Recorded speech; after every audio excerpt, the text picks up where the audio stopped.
we were this perfect family on the outside, hiding the truth underneath.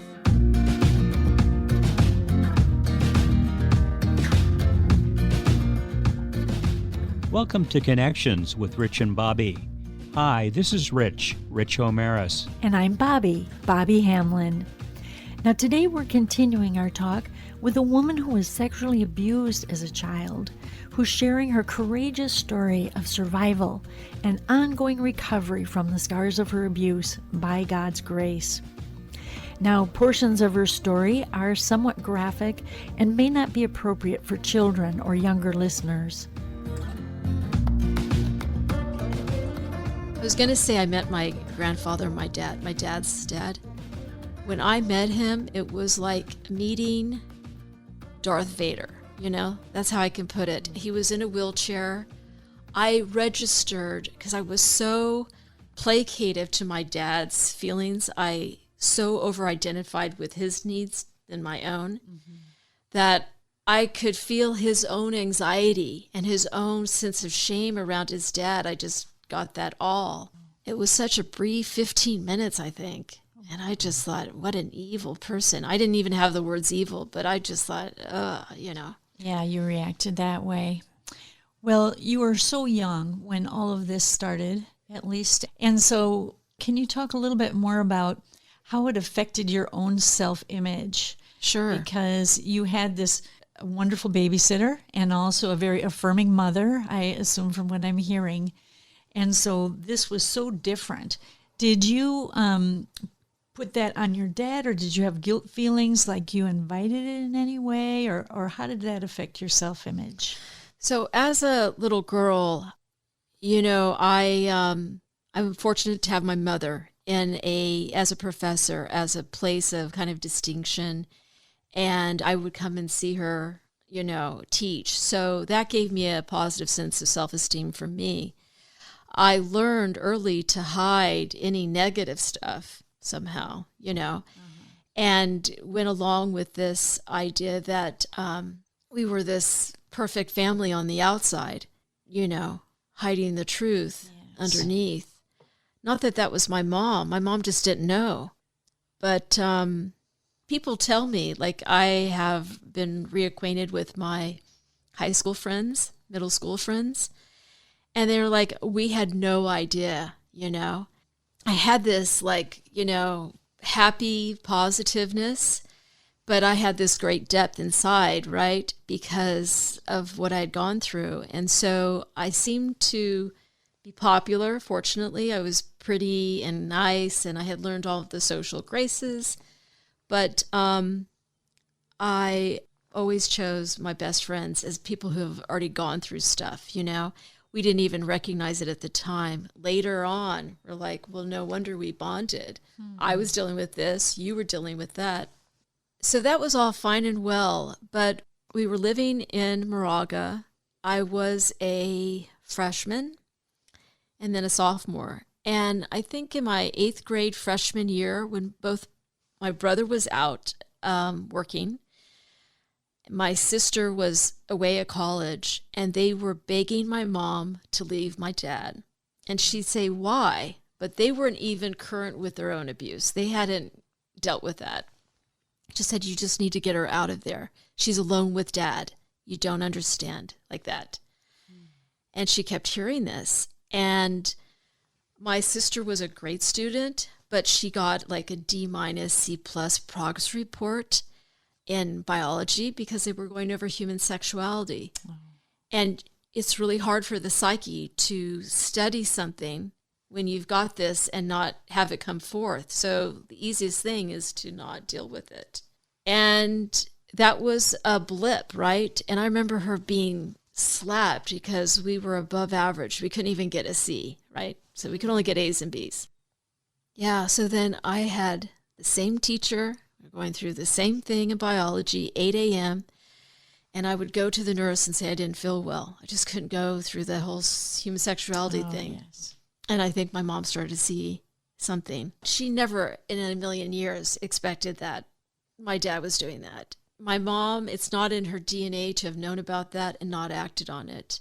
Then one time I went to the nurse's office and she's like, "Oh, I talked to your dad. He's home. You can go home." And I was like, "You know what? I'm feeling better," which made the nurse think there's something going on. So she spoke to my mom and she said, "Really?" So then I started to go home with a woman from my mom's AAUW chapter. I would go home and be with her. And my dad tried to get me a couple times. And then my mom knew, I don't know what's going on, but I need to get out of this. And also because I had a blip on my school record, I was brought into this like breakfast club. And I think maybe my mom was worried about her school position as well. Who knows? But like, I never went back to school after that. We went to Illinois so she could think this through. She got someone to take care of her classes. Initially, it was towards the end of the semester anyway for her. So that was the end of my sophomore year. And when we moved to Burlingame, I put all this great effort in, like, getting a job. I mean, I was asked to go for the cheerleading team, but I've been there, done that. No, thank you. I was in all these honor roll classes. It was too much because what happened is all of a sudden I'm safe. My dad's not in the picture. And I had these feelings come up and I didn't understand these feelings, They were, when you're used to keeping everything down and controlling everything yourself, and things want to come up, it was like I was here, but I wasn't here. And it was freaking me out. So I didn't go to school. So you're kind of shutting down in a way as things came up? I think things was coming up. It wasn't a shutdown. Shutting down, I felt, that's when you just can't deal with the pain and you're just trying to numb yourself. But this was things just wanting to come up and changes wanting to happen, and I couldn't deal with it.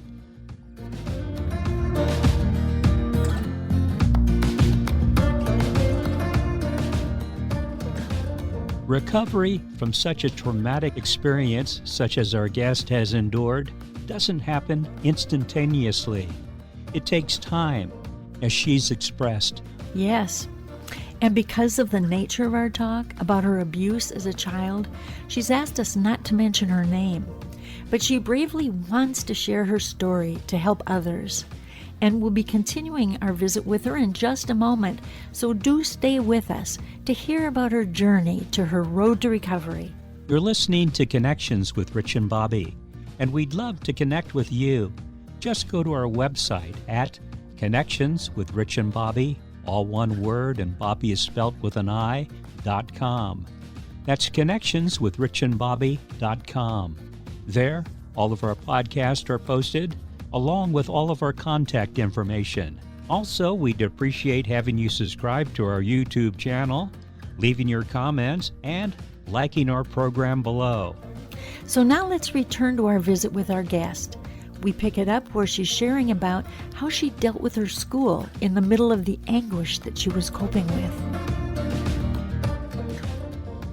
So I would send these letters saying, I wasn't feeling well.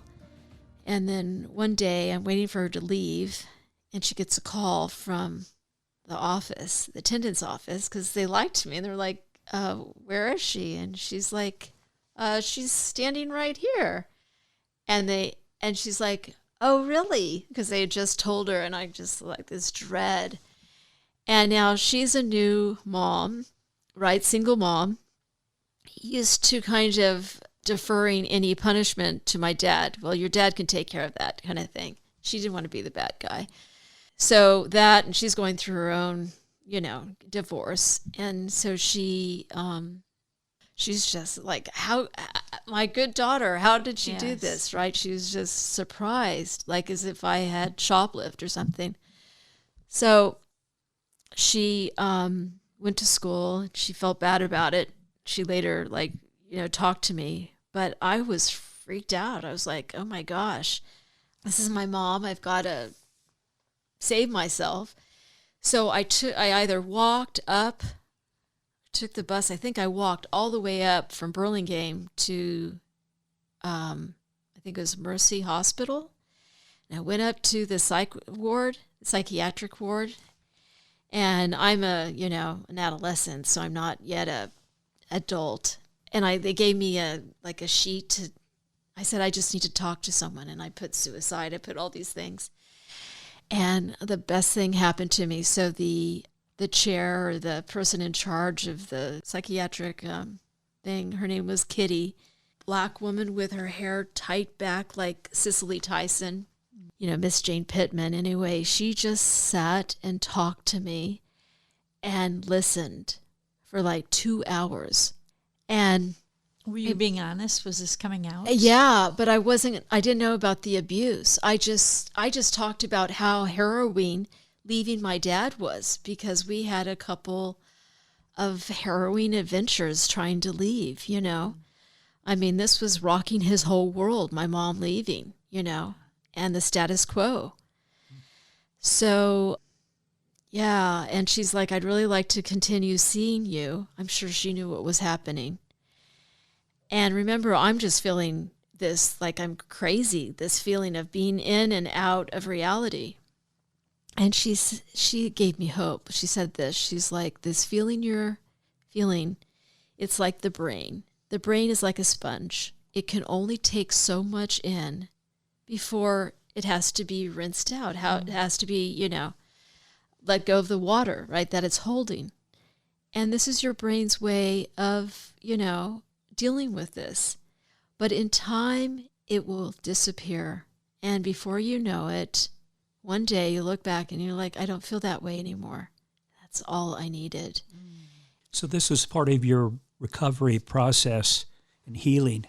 Yeah. This is one piece of it. This is like giving me hope that whatever I was experiencing was okay. I think Kitty's words really was a testament to how the brain, deals with stuff, but I still didn't think I had stuff beyond the divorce, Was there any thought when Kitty heard what you had gone through about contacting the authorities regarding your father and the abuse that you and your family had gone through? No, because I didn't say anything that was about physical abuse, This was years before sexual abuse was even on the, I think it wasn't until the 90s that we even talked about it in our consciousness.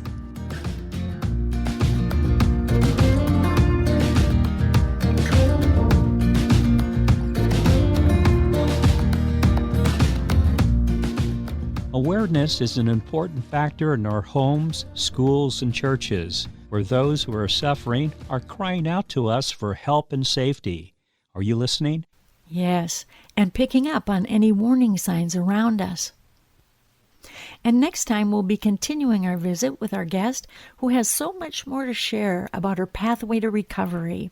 It'll be so helpful to anyone who has, or who has, experienced some of the trials that our guest has gone through, or maybe even a trauma of a different sort. You're watching our podcast Connections with Rich and Bobby, and we'd love to have you subscribe to our YouTube channel, leave your comments, and liking our program below.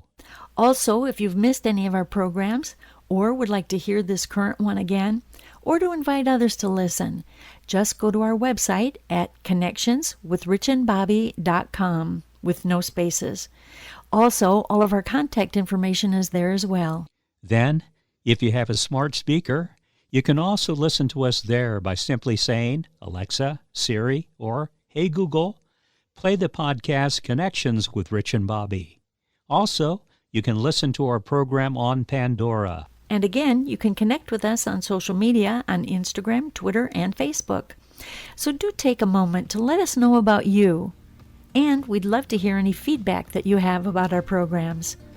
This is Connections, connecting with one another, as Romans 1 verse 12 says, that we may be mutually encouraged by each other's faith, both yours and mine. So thank you for listening, and remember, tell others and spread the word, God's word. And don't forget to join us next time on Connections with Rich and Bobby.